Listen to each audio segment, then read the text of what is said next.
the weekend, I finished knitting on this gorgeous wave sweater. And many of you have questions. You want to know the details. You want to knit one for yourself. And I'm here to tell you, I've got the details. I want you to knit one for yourself. Now this is the wave sweater designed by Spektakelstrik.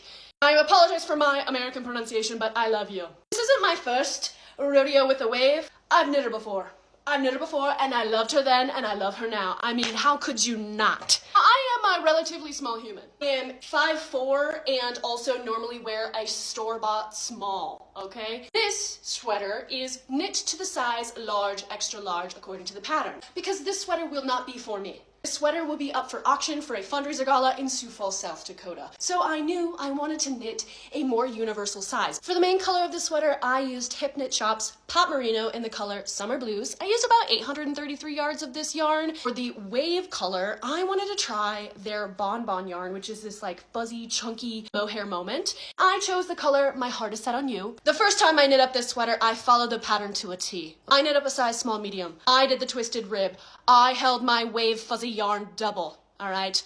My second time around, I had a vision, and I knew what modifications I needed to make to execute my visions. I opted to not knit the twisted rib. I just don't like twisted rib personally.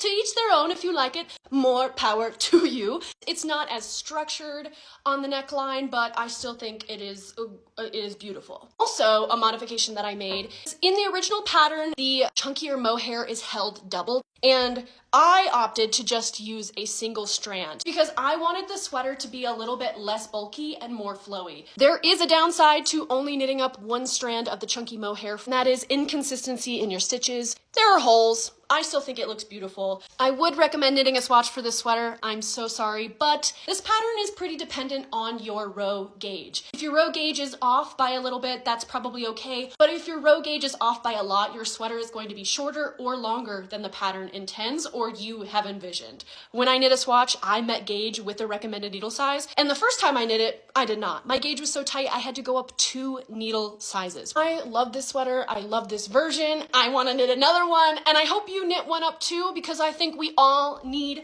fun, squiggly sweaters in our closets.